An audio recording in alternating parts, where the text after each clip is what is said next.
Greetings, mysterious listeners. Welcome to our very first podcast recorded under stay-at-home orders here in May 2020, the year that wasn't. This means you will hear a distinct sound difference between this episode and our other episodes. That's because we recorded this one via Zoom instead of together in the same room as we usually do. Your mysterious hosts hope to be reunited very soon, but in the meantime, please enjoy this first in a series of lockdown listener requests.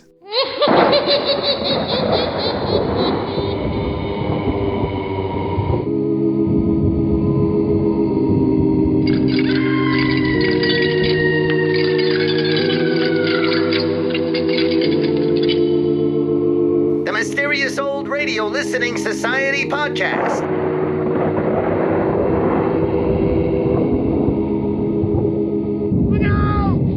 Welcome to the Mysterious Old Radio Listening Society, a podcast dedicated to suspense, crime, and horror stories from the golden age of radio. I'm Eric. I'm Tim. And I'm Joshua. We love mysterious old-time radio stories, but do they stand the test of time?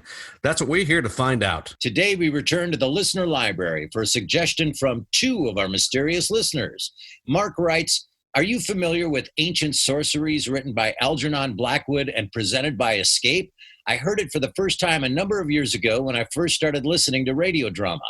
I don't mean to overdo the Escape program, but it did produce a great variety of dramatic adventures. This one on the eerie side." Our mysterious listener, Anton, also recommended Ancient Sorceries. And what's more, he suggested we perform it live on stage with Tim playing the lead. Thanks, Anton. Escape was an anthology series from CBS designed to free you from the four walls of today for a half hour of high adventure.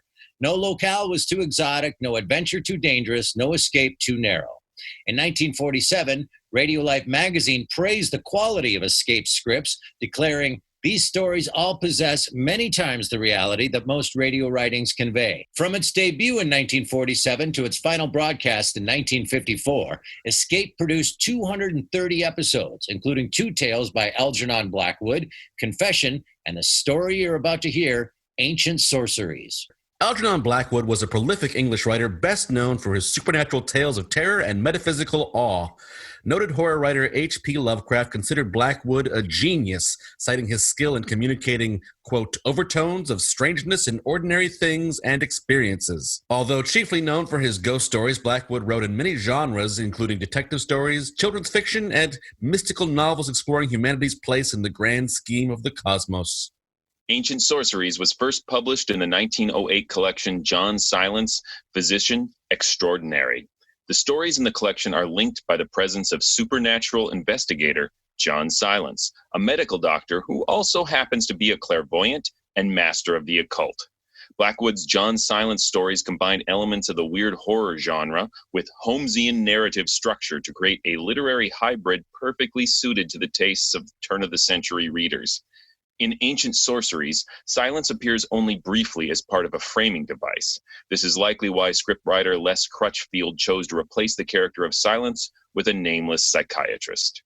And now, let's listen to Ancient Sorceries from Escape, first broadcast February 15th, 1948. It's late at night, and a chill has set in. You're alone, and the only light you see is coming from an antique radio. Listen to the sounds coming from the speaker. Listen to the music. And listen to the voices. Fed up with shoveling snow? Can't shake that cold of yours? Want to get away from it all? We offer you Escape.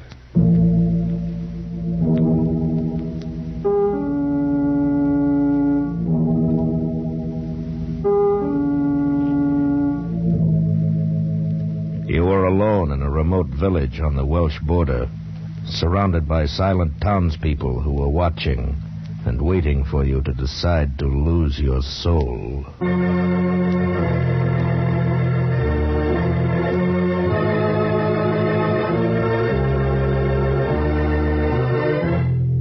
Escape. Produced by William N. Robeson and carefully contrived to free you from the four walls of today for a half hour of high adventure.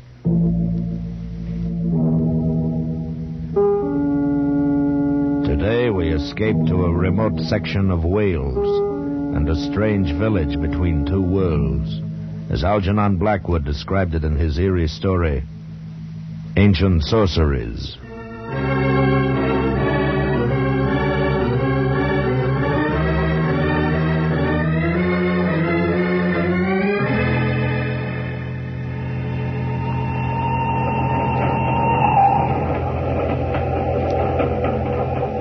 I had spent a week's vacation in Wales and was returning to London by train when it all began. It was late afternoon. We'd left the Welsh mountains and crossed the border into western England, passing through a countryside which appeared singularly empty, deserted of life. Over the soft hills and the valleys between hung a faintly perceptible haze, giving to the whole landscape a feeling of enchantment and unreality. The train slowed at length to stop at a tiny wayside station. As it did so, a sudden thought occurred to me. Why not leave the crowded train with its irritating noises and spend the night in this peaceful spot, then take a slower and emptier train in the morning? On the impulse, I rose from my seat, and the man sitting opposite me said, Why, say, sir, we only stopped here for a minute or two. If you were thinking of walking about a bit. No, matter of fact, I'm getting off here. I thought you were going to London. I'll go on in the morning. I'm going to stay here for the night. I strongly advise you not to. I beg your pardon? This is the village of Malton. Malton? I've never heard of it. Few people have, outside. But if you place any value on your soul, you'll not spend the night here. What are you talking about? Why not? Because of the sleep. And because of the cats. That's all I can tell you. You're insane. I'll take my bag now, if you don't mind. You're making a terrible mistake. You may not even get the chance to regret it. Don't leave this train. I know what I'm talking about. Oh, what utter nonsense. Don't, I tell you. Goodbye.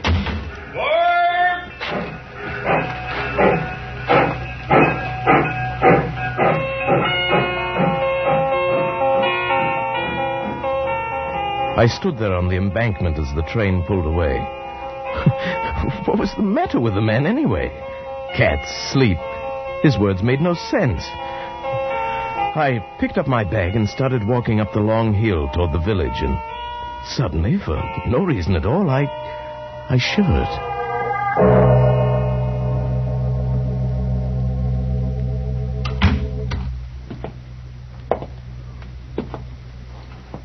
Hello? Hello, is anyone here? Yes? Oh, I didn't see you at first. Is there something I can do for you, sir? Why, yes, I saw your sign outside the Inn of the Golden Bough. I should like to get a room. You're planning to stay here? Why, yes. Very well. You may sign the register. Here. Thank you. I'm going to catch another train and go on in the morning. Yes, of course. There we are. Arthur Llewellyn. Llewellyn? Yes, from London. Arthur Llewellyn. You've been a long time coming back. What? But now that you're here, you'll find there are some things that never change. Madam, I'm afraid I don't know what you're talking about. You rang, madam? Dundreary. The gentleman would like a room for the night. His name is Arthur Llewellyn. Aye, so it is. Welcome back to Malton, sir. I knew I'd never been here before. What was it all about? First the men on the train, and now these people. Were they crazy, or was I? Oh, well, I left the inn and walked along narrow cobbled streets, beneath quaint gables leaning out from the silent, shuttered houses, through dappled pools of light and shadow.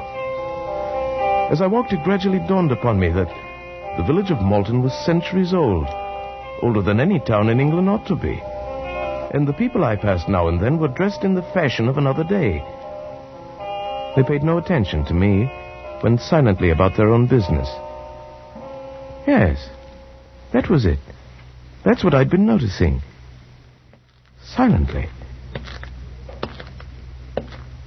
As I walked, I noticed they came and went with only soft padding sounds to mark their passing, as though they walked in shoes with soles of velvet. When I stopped, there was no sound. The silence was unbroken. I hurried through the streets and came at last to the far side of the village, to a place where the hill broke away sharply from a low, flat wall of stone, perhaps a rampart once. I sat down upon it, and the dreamy tranquility of the place stole over me. Presently, I don't know how much later, I became aware of the sound of weird music rising out of the vale below me. I looked down from the rampart. The sunken plain at the bottom melted away into a sea of gathering shadow, blurred into a swirl of thickening mist.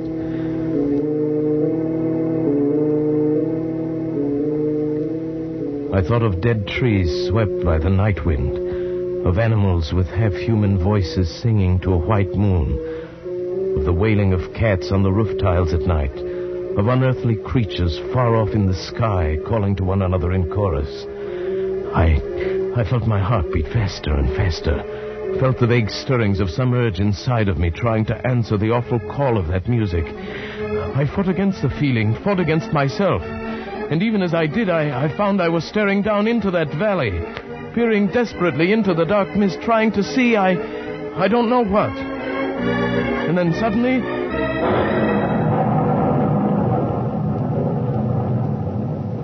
the music ended. I stood on the rampart alone, dusk fallen about me, and the early night wind moaned with a chill breath. Quick terror rose up in me. I turned and ran on through the darkened streets, ran with heart pounding, dodging its shadows, through one dim alley after another, and arrived at last panting and almost breathless at the door of the Golden Bough. You've been a long time returning, Mr. Llewellyn. It's past 7. Yes, I guess I walked farther than I meant to. I didn't realize it was so late. You heard the music, didn't you? Yes. Yes, the strangest music I've ever heard. How did you know? Who plays it anyway? Then you didn't remember it? No. Why should I? The thing was becoming irritating. This quiet insistence that I was someone else. I went into my lonely dinner and ate as quickly as possible. Then, taking the candle Dundreary gave me, I crossed the lobby, climbed the stairs behind the desk, and walked past silent doors down the long, empty hall that led to my room at the end. I was halfway to my door when suddenly the flame of my candle went out. I stood stock still in the pitch blackness, fumbling for a match. And at that moment I knew that someone or something was there with me in the darkness. I held my breath and listened. There was no sound, no movement. I reached out and found the wall and moved along and feeling my way in the inky blackness. It was then I touched it. Near my face, another soft, warm yielding. And alive. Who is it? It is I, Ilsa. Who? Ilsa. Don't you remember me, Arthur? No. But wouldn't you like to remember me?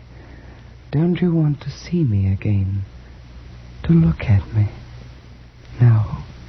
I don't know. But not tonight, Arthur. Perhaps tomorrow. Tomorrow.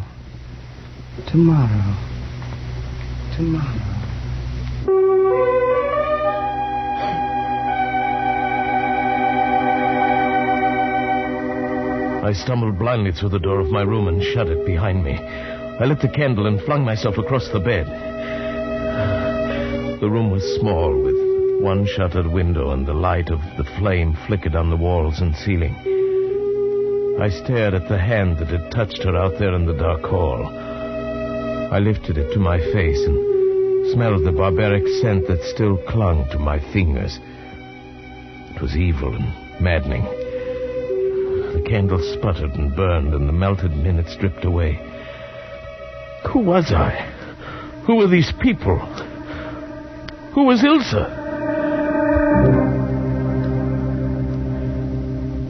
I fell asleep finally and dreamed of soft moving creatures and the silence of life in a dim, muffled world devoid of all feeling but ecstasy. And I dreamed, too, of cats.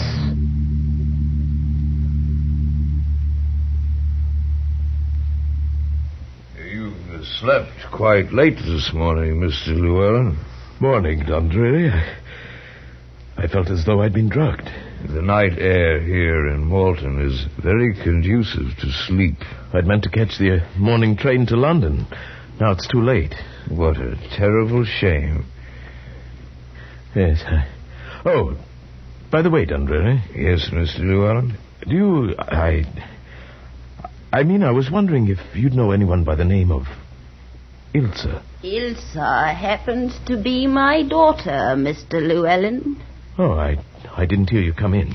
I hope you were able to sleep well, without unpleasant dreams. I guess so. I'm so happy to hear it.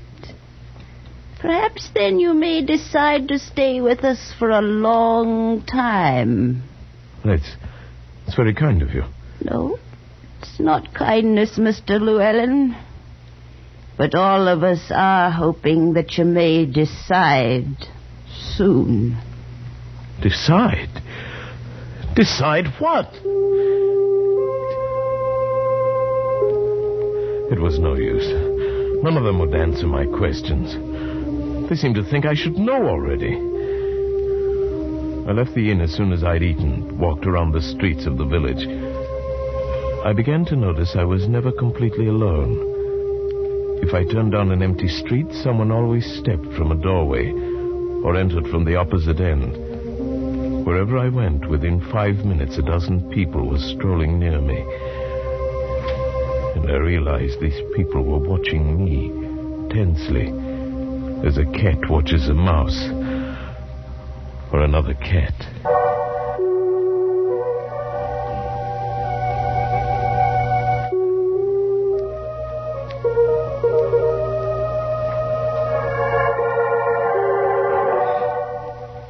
It's quite fortunate you came back early, Mr. Llewellyn. Your dinner this evening is a rather special one. Special? What do you mean by that? You ought to have a guest. Oh, who? An old friend. She's coming now. The girl who came toward us across the room was lithe and slim.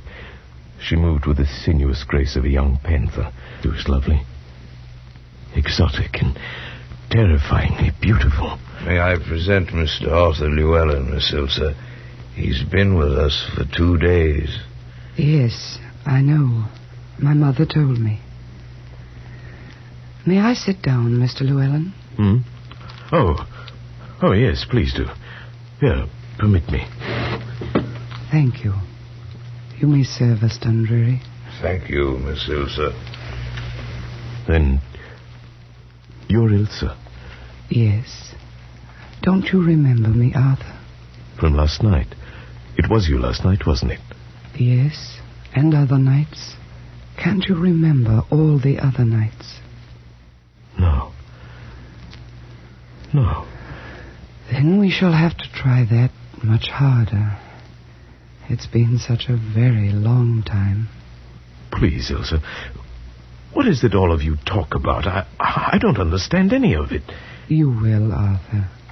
Unless you leave, of course. Weren't you planning to take a train to London in the morning? Yes. No. No, I've changed my mind. I'm glad you did. We'll try to make you happy here, my mother and I. And then perhaps you'll stay a long, long time. No. I must leave for sure in a day or two. Suppose we wait and see. And meanwhile, if there's anything you want, all you have to do is ask me. All right. Why don't you tell me about... Yes, Arthur? About what? No, I don't want to know. I don't want you to tell me.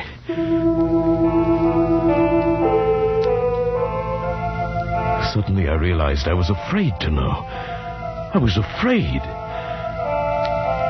I should leave now, but I couldn't leave. It was Ilse.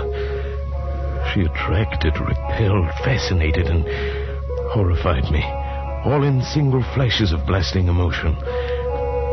I felt the presence of a great grey curtain ready to roll back at any moment and leave me on the brink of an awful adventure. And I knew the village held its breath, watched and waited. And then on the evening of the 5th day, the whole ghastly secret exploded into hideous life.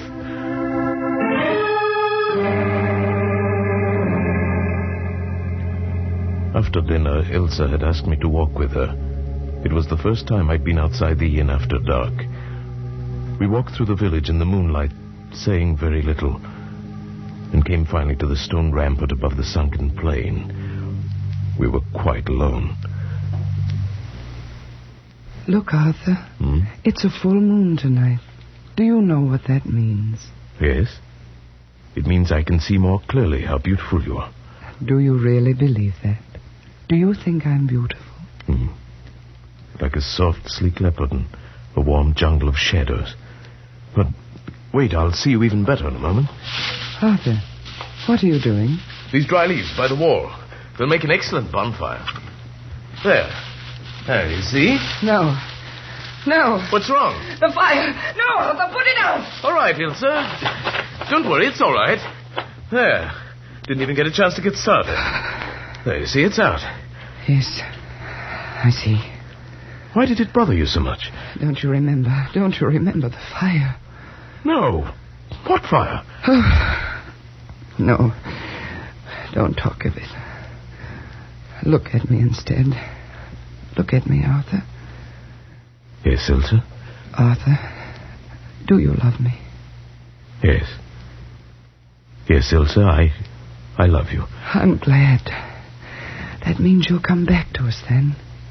I don't know what you mean, Ilse. You can know everything tonight, if you want to. Yes, I do. I do, Ilse. You must know a part of it already, down inside. You must remember some of it, don't you? Yes. It's like something buried for centuries, deep inside of me. Now it's beginning to come alive. Let it come alive. Don't fight against it. You belonged to us once, long ago, and you still belong. Yes. I seem to know that. That's why you came back. You heard me calling. You heard them calling. And you came seeking the old life again. Yes, but...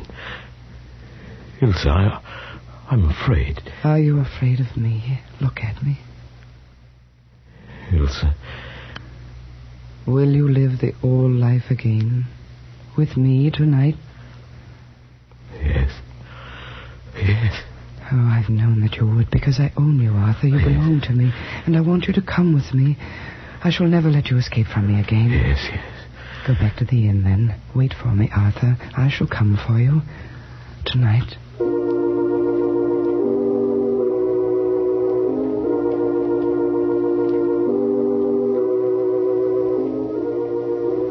Back at the inn, I paced the floor of my room, the tense, uncontrollable excitement driving me along in a nervous frenzy.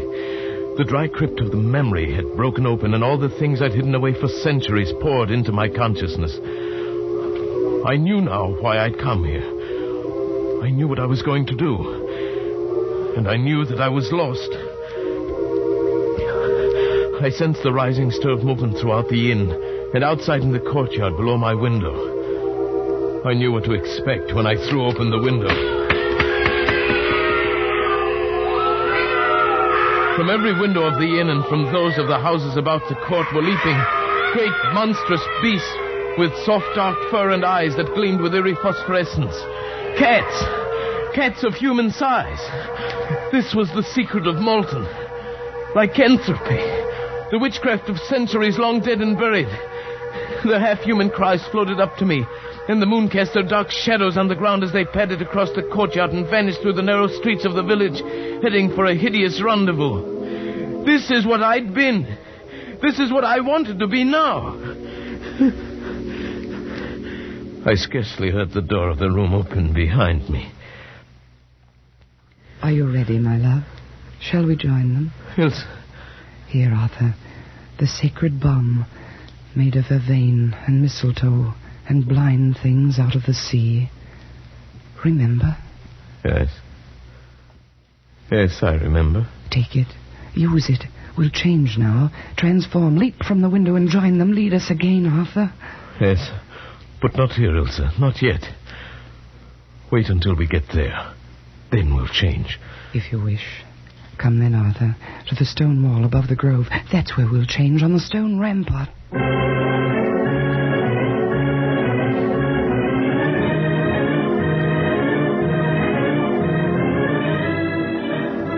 In the grove on the sunken plain beneath the wall, insane shadows writhed in the moonlight and postured in the luminous mist.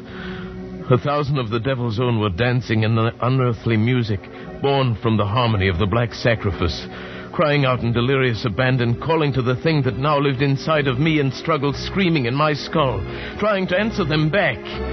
I fought against them, fought against Ilse, pleading and clinging with her soft arms about my neck. Now, Arthur, come with me now if you love me. I love you, but I can't do it. I can't do it, not again, Ilse. Yes, my love, only an instant to change, and then we'll live forever. Is it living without a soul? Does it matter when I'm here? Oh. No, once before I escaped. But I could never escape again. This time there'd be no turning back. Am I not worth it? Look at me, my love. I clung to the very edge of sanity, thought that I'd not be lost and damned forever. And at that very moment I knew what I could do. Wait. What are you doing? I found a match in my pocket, struck and dropped it into the dry leaves that lay banked along the whole length of the stone wall. No, Arthur, don't. I can't come to you through the fire. You're driving me away. Yes, go into the valley, Ilse. Goodbye, Ilse. Goodbye. You fool! You fool!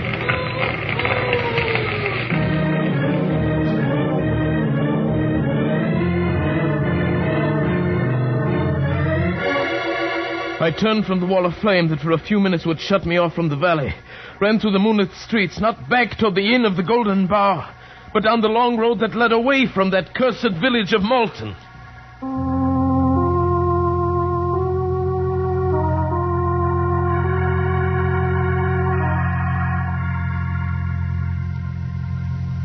Well, Mr. Llewellyn, I find this one of the most interesting cases of hallucination I've encountered since I began the practice of psychiatry. I tell you, it really happened, Doctor. And having investigated your story a bit during the past week, I'm in a position now to answer most of the questions that have been worrying you since you came back to London. What do you mean, investigated? I went up to Hereford and looked over some of the old records there. And then I motored over to Malton for a couple of hours. Well, then you know it's all true. You saw it. You know I was there. Oh, there's no question but what you were there, Mr. Llewellyn.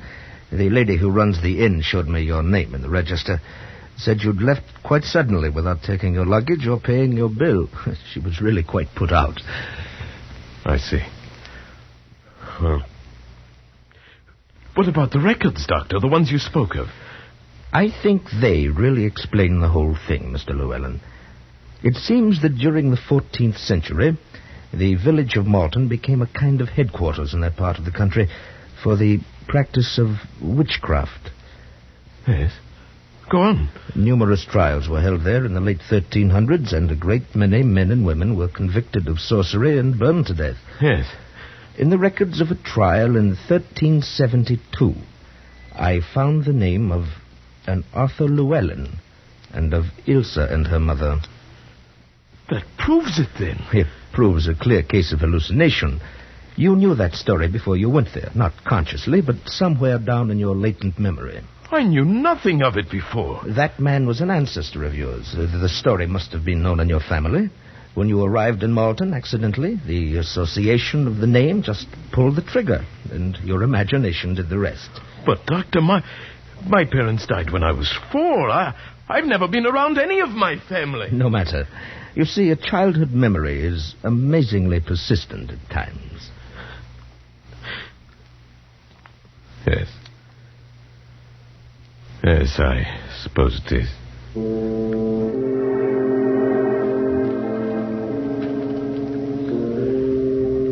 I knew then what I had to do.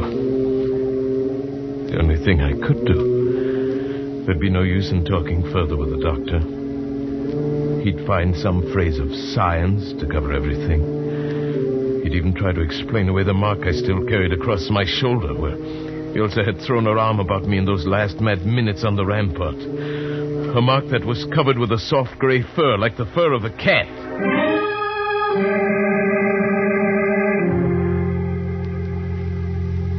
Yes, I knew now what had to be done, and must be done while I still retained my sanity.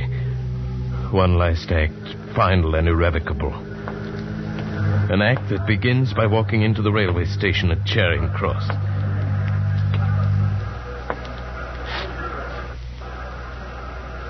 Good evening, sir. May I help you? Yes. I'd like a ticket to Malton. Malton? I don't believe I have. It's a village on the Swansea line near the border of Wales. Oh, yes. Yes, here it is. I don't believe I've ever sold a ticket to Malton before. I don't doubt it. Let's see now. 4 and 6. Single fare. First class. Did you wish a return or one way? What did you say? Oh, I'm sorry. Make it one way.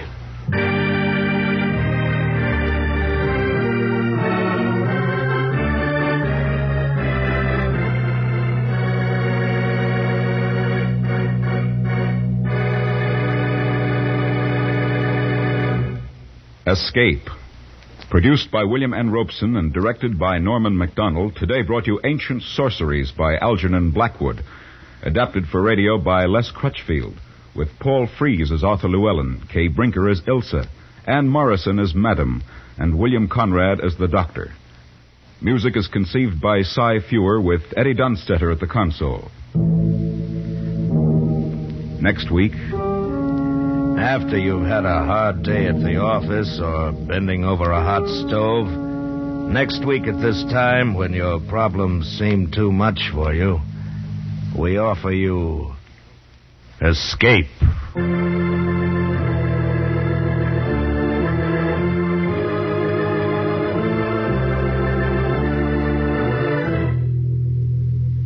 Next week, we bring you another exciting story of high adventure.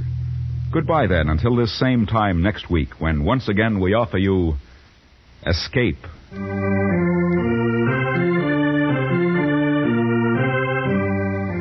This is CBS, where 99 million people gather every week. The Columbia Broadcasting System.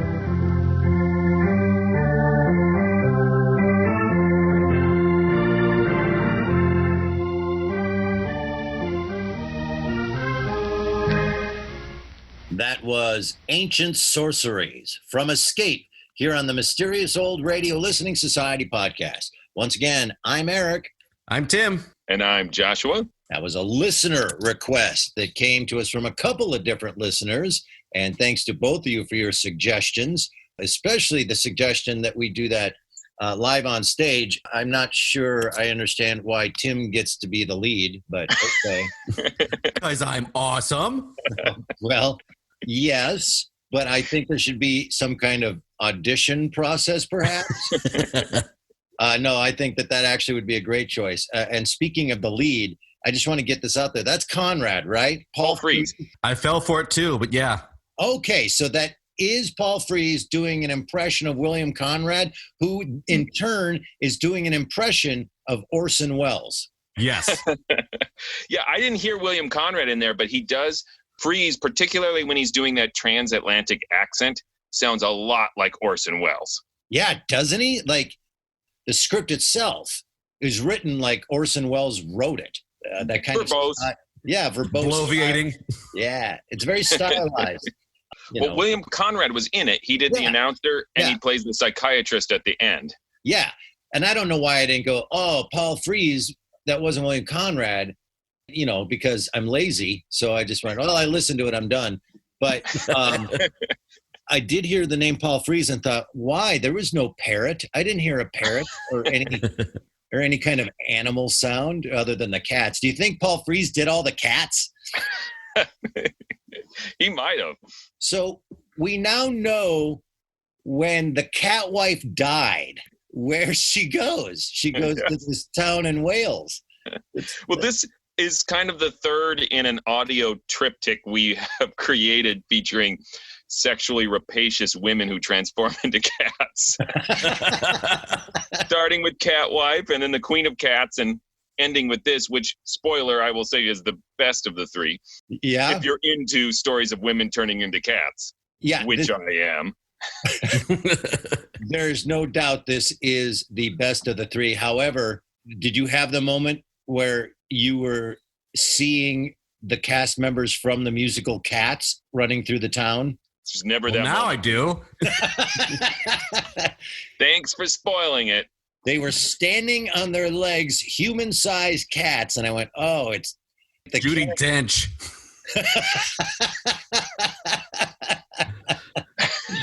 Yeah. Well, I've got some opinions about this. I think I would just like to open it up first because in this particular podcast, this episode, I'd really like to take a back seat and hear some opinion before I spout mine. Tim, let's just start with you. This is my sweet spot. I'm totally charmed by this story.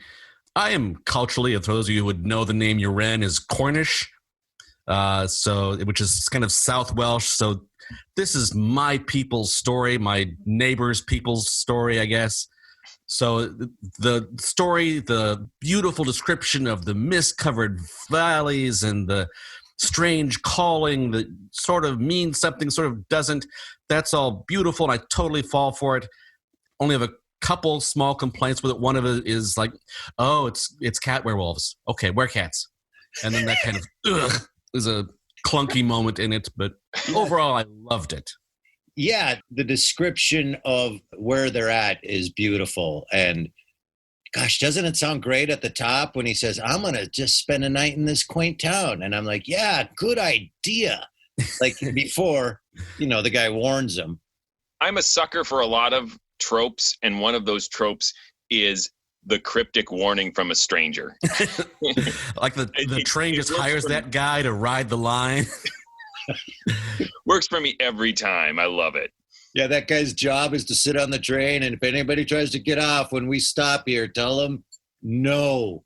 There's the cats. I can't say any more than that. I like that his warning is like sleep and cats. Yeah. Right? Could you elaborate? And Arthur's like, that makes no sense. But if you own cats, you know that that's a pretty legit warning about combining sleep and cats. What if this entire village was just cats who woke you up early, standing on your pillow meowing at you for breakfast? That is the unspeakable horror. My cats do that at 4 a.m. That's when they start. I am actually considering buying more throw pillows for the bed just to have something to throw at them. Because actual throw pillows. You said it got clunky for you. The werecats at the end, is the ending the clunky thing for you? Yeah, because it was this, as typical for Blackwood, although parenthetically, wow, his titles are really kind of, I put 2 seconds of thought into like, ancient sorceries, good enough. However, I must say it at least hides the twist. True, it does. Right? He didn't call it Village of the Cat People like Arch Obler would call it. But it's so mystic and ambiguous and in a way that I really like, which I know not everybody does, but I do. And then it's like, oh, they're werecats. Like I said, I'm going to save my opinion. Joshua, I want to hear your thoughts, and then I'll just start saying stuff. Well, I had a day off today, so I started my morning by reading Algernon Blackwood's short story first, because I was curious about it. Listeners don't remember, the other Algernon Blackwood story we have discussed was the adaptation of The Wendigo, which is one of my favorite short stories in the weird horror genre. I would say that I was not that impressed by Ancient Sorceries, and so a lot of my perspective here is I feel like Les Crutchfield took a weak short story and really pinpointed the best parts of it and the best parts of it for audio and made a radio drama that, in my opinion, is superior to the short story. Ah. And ironically, Tim, the short story is not set in Wales. It's set in France. So all those descriptions are actually of a French village that he just lifts and moves to Wales. Blackwood, I'm so mad at you. All right, so this thing starts really well because it's on a train. And I love trains in old-time radio. And I got disappointed when they got off the train. The train was really cool. I love the idea of, I'm going to stay here in this town. It would be something that I would do. Like, look at this cool town. If we've got time, let's stay here. And it just sounds so quaint and wonderful and like such a good idea. Then he gets this warning. And then this is what I wrote. At what point in a series of events do you finally say, you know what, that's it, I'm out? When do things get too weird? And there's so many things happening to this guy, from everybody warning him and the woman at the inn, and then everybody in silence. And then he goes to a cliff and looks into a valley and weird music is playing, which, by the way, never explained. Or if it was, I missed it. And I'm sure Joshua's got an essay about it for me. But, there's a point in stories like this where I struggle with character choices. Like, at some point, it's got to be in this real world of, okay, that's it. This is too weird. I got to get out of here. I got to do something. And then you can stop them from doing those things. Embedded in the script at the core of this is that he has this massive attraction anxiety. So your criticism is at the heart of the story, is that he can't make himself leave, despite the fact that any other person would run. And that's why he's warned not to go. He even at one point describes his attraction to her as he's fascinated and repulsed. And it's all this simultaneous. He wants to run for his life, but also surrender completely to her and the village. And so to me, I think the script 100% deals with that. It's at the heart of the story. And right before you jumped in, that's what I was going to say. But because we're on Zoom and we can't talk over each other, I got to sit and listen to you pontificate. No, what I was saying was that that's where the story was for me for a while. And then when it started to reveal the motivations of, he's 800 years old soul and he's being driven and the attraction, then that actually solved that for me. So everything you just said actually brought it back around for me. But just jumping to the ending, I'm kind of with Tim that I thought there were a lot of elements that weren't tied up and not a great payoff at the end. Let's start with this. Was there an explanation as to where the music was coming from? I mean, was it a guy? Please tell me it was a guy in a canyon with an organ. Parenthetically, that does remind me of this Escape episode has the awesome Wurlitzer version of Night on Bald Mountain, which I love. Like, wow. So I'll just assume that, yes, there's a guy with a Wurlitzer organ in the valley. But do they explain story-wise where the music was coming? The music is coming from the village. He's up on the ramparts looking down on the village, and the villagers are playing this strange music. It is undermined by the fact that they just have an organ to create the incidental music. See, in my head, he went up to the ramparts and was, because they mentioned he's looking into the valley. I thought he was looking away from the town into some like dark valley where this music was coming from. That is what I thought as well, and I just assumed it was the Brigadoon song comes rolling out, which I know is not the right. Maybe I'm wrong too, though, because if he's looking into the woods around there, which is where all the cats go to conduct their dark ceremonies, maybe it's coming from there as well. But I took it as basically some sort of ceremonial music to foreshadow the dark Sabbath that these cat people are about to have at the end before he lights the fire to chase her away. I love your explanation better. If he goes out of town and is looking back into the town and hears the music, then it's like they were doing their cat revelry in the town, and that's where the music was coming from. And that helps me a lot more. Do you know how many sentences have been uttered in the last 4 minutes that are ridiculous? Cat revelry. I mean, it's just ridiculous. They're cat rituals. Cat rituals, yeah. Okay, so then moving on, what's the driving force here? They were all burned in the 14th century for being witches, and these are their ghosts that have come back to life as humans that turn into cats. Is that the basic plot line? At least he seems to be reborn in a descendant. I don't know if that is what they're all meant to be, or if they just live super long lives there. You're left to wonder if this is either reincarnation, if it is some kind of race or ancestral memory. The psychiatrist suggests that it is just a hallucination based on a subconscious memory of a story being told about one of his ancestors. However, we know that's not exactly true because Arthur says that he has cat fur growing out of the spots where Ilsa put her arms around him at the end because of that balm. And I do want to mention that balm, which I think is really my favorite part of this whole lycanthropy story, that it is not a full moon or something that transforms them, that they use this strange magical ointment. In the story, they just explicitly say it's given to them by Satan. These guys are evil cats. But it's this very intentional choice that a magic they have to apply in a really practical sense to become these dark creatures of the night. Well, and that would have helped Catwife a lot.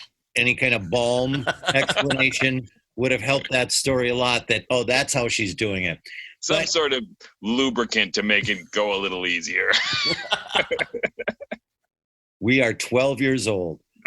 My problem then is it's a loosey-goosey idea. It's not very cut and dried. No, it's not supposed to be, though. I get that you don't like it, but I mean, it's meant to be, I think, an ambiguous ending. They were alive in the 14th century. They got burned as witches.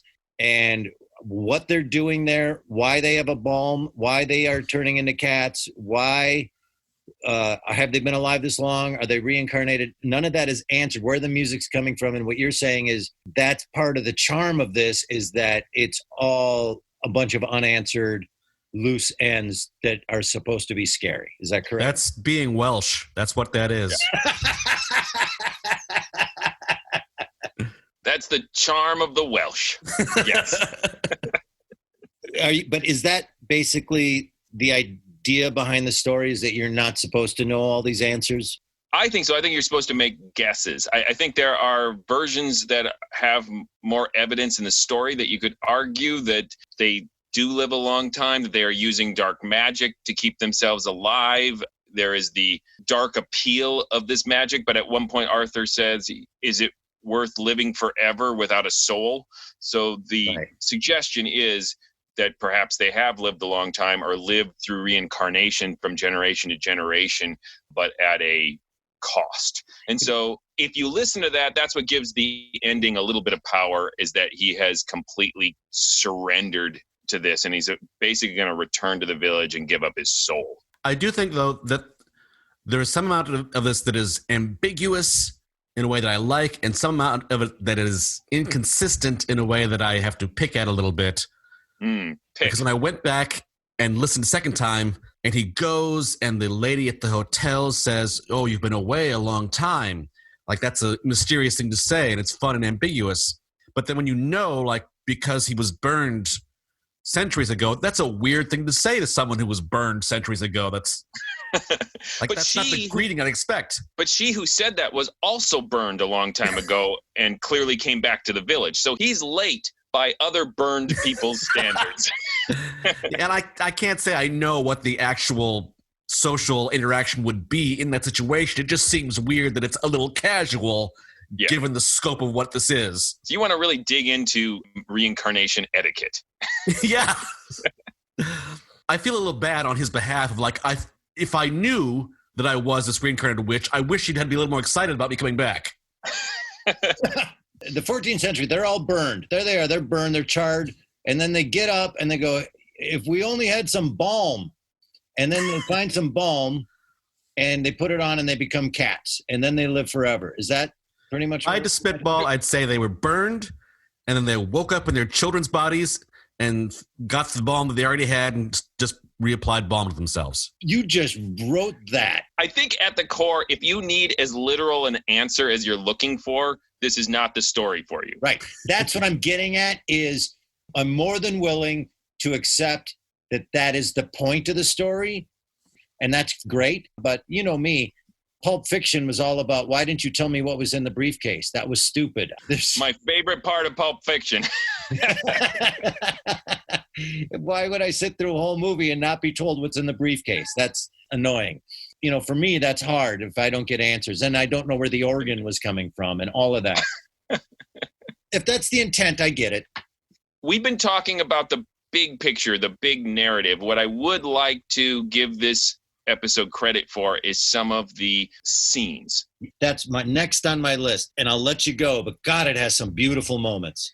Yeah. Having read the short story, I think this script is an excellent lesson in adapting a story for radio, because Les Crutchfield pinpoints every audio cue in the text and transforms each one of them into these really effective radio moments. The best example, I think, is when Arthur is describing the silent movement of the villagers as if they walked in shoes with soles of velvet. And then we hear just that single set of footsteps, which is Arthur's, that stops for that moment. And he says, when I stopped, there was no silence. The silence was unbroken. And we just get that beat of silence before his footsteps start again. And that's just beautiful. And it's from the short story, but it has way more power transformed into a radio scene. Yeah. One of the other fantastic moments was the entire scene when his match goes out in the hallway and he's in the dark. Yes. And he feels around and he starts narrating what he's doing, and it's terrifying. And then he touches her face and he can't see her. They have the conversation. He walks away. That was a brilliant moment of radio drama. Really terrifying. What I love about that as a radio scene is because it starts in this area of horror, because he's feeling along and we as listeners can't see. He can't see. And then he touches something and it's close to his face and it's something soft and warm and yielding and alive. And you're like, ugh. And it's a girl. But then, yes, you hear her warm, purring voice. And suddenly it's like she's talking to you and she says, don't you want to see me? To look at me? And like suddenly it just totally transforms into this, from this horror to this sensual thing, which I think as a radio scene encapsulates his whole attraction anxiety that is happening to him throughout the entire story.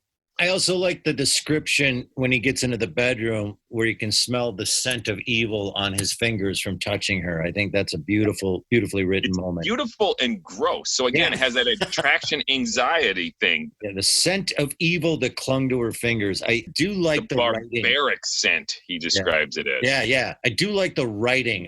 You know, as we've discussed before, sometimes that Orson Wellesic, if that's a phrase, it is now, that stylized can get to me, but I really did enjoy the descriptions of everything in this particular show. And Blackwood loves his descriptions. I mean, the problem with the short story is it is 3 times as long as it needs to be, because Algernon Blackwood loves to go on and on and on. And Les Crutchfield, being confined in 30 minutes, takes the best of his language and descriptions and then moves us along. We don't have to wallow in it. He doesn't have the logorrhea of Blackwood. Another kind of an issue I had is, why are they so reluctant to tell him what's going on? Why not just, okay, here's the deal. So you were alive in the 14th century, and, why not just tell him? The radio show would be 10 minutes long, Eric.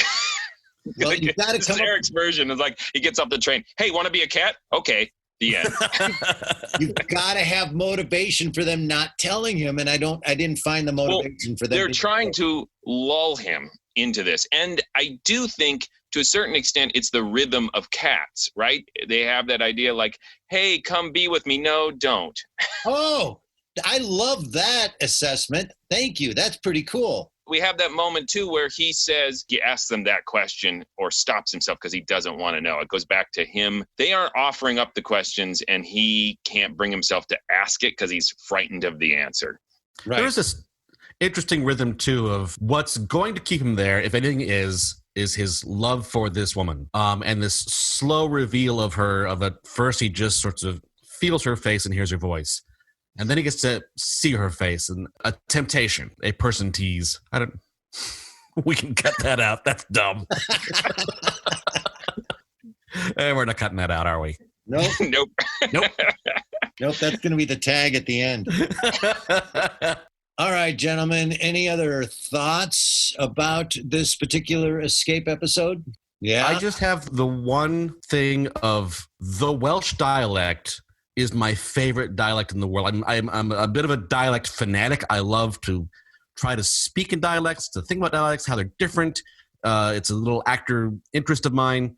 I have some degree of skill in it, but the Welsh dialect is my favorite to listen to. It has eluded me as a dialect to be able to do until Torchwood hit the air. I'm like, now I can hear this all the time. And it totally makes this show worth it. Going into this, like, Wales, Paul Frees, this will be great. He's playing a Londoner who doesn't really speak with an accent, and everybody else just sort of gently suggests the Welsh dialect. So it was a little disappointing to me in that regard. Can you give us a little Welsh accent, Tim? It will become Irish pretty easily if you listen to interviews with Anthony Hopkins, who is Welsh. When he's using his regal voice, it has a little bit of this sort of dialect to it. If you're actually from Wales and you hear me, you think, oh my God, you're ruining my dialect. Stop it. I thought for sure you'd say, shut up. I didn't think you were actually going to do it. Well done. It is just like, hey, why don't you bust out the guitar and play a little Stairway to Heaven? That's This is why Anton wanted you to play the lead. Yeah. Because obviously this should be a story in a Welsh dialect adapted from a French story. Oh. Yeah. I will say this nerdy bit of trivia. Les Crutchfield did change Arthur's last name from the story, Vizin or something, I guess, because in the short story it took place in France, but to Llewellyn, which is a very Welsh name. Great Welsh name, like 4 L's, a W, 3.5 N's. It's yes, it's three and a half. I was going to write an N and then I just got tired. It's a lot of work. All right, let's send her to the vote. Joshua, you are first. I wouldn't say this is a classic, but like I said earlier, it is a great lesson in radio adaptation. It's beautiful. I would suggest if you're feeling extremely nerdy, read the short story, then listen to this and see how well Crutchfield crunched all the ideas down to a 30-minute format and in some ways improved upon them. So frankly, this would be a classic in other series, perhaps. It tells you just how good of a series Escape is, and that a kind of standard Escape episode is full of just excellent examples of how to do radio drama. Tim. I agree with that totally. It has a few little things of complaints to it that I think are little pacing, tonal shifts that I didn't care for. But as an overall adaptation, I think it's phenomenal. And as a produced piece of radio drama, I think Escape always does a great job. And this is as good an example as any. Stands the test of time. It's not a classic because the actual story that it's based on doesn't hold up as well as some of the other Escape stories. I thought that it was a beautifully produced piece with a lot of really great scenes and some really phenomenal radio drama moments. I love the idea of getting off a train and staying in a strange town and weird things are going on.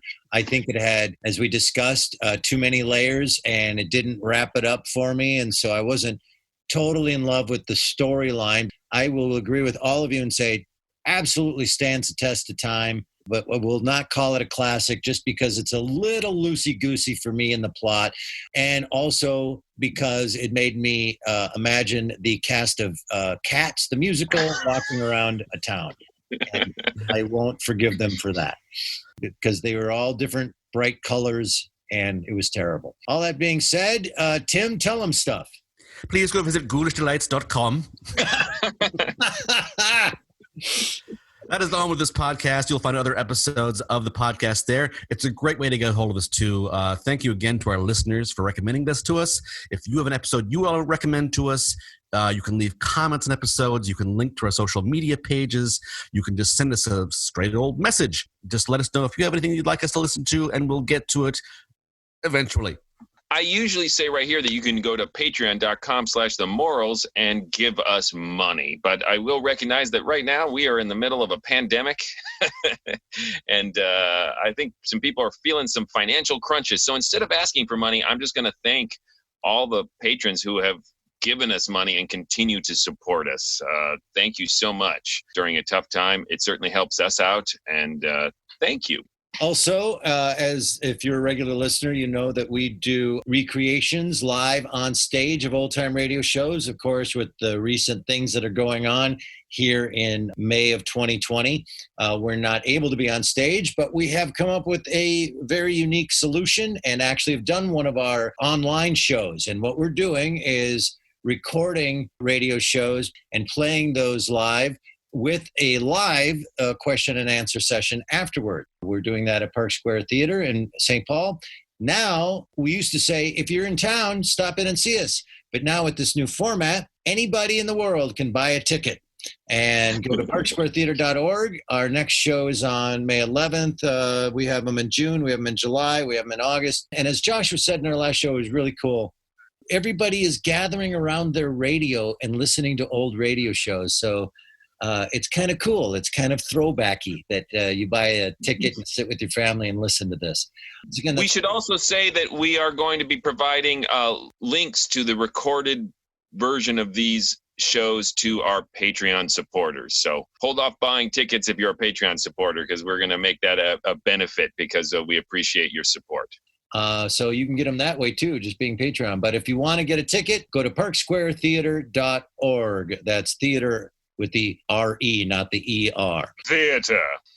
And speaking of being locked in our homes, we're also moving forward for a while here, going to do something nice for all of our podcast listeners. Isn't that right, Joshua? Are we? Oh, I remember what we're doing. We are going to pretty much exclusively be doing listener requests here, because we have such a backlog and we appreciate your enthusiasm and your suggestions. So until then, look out! But not tonight, Arthur. Perhaps tomorrow. Tomorrow. A person tease.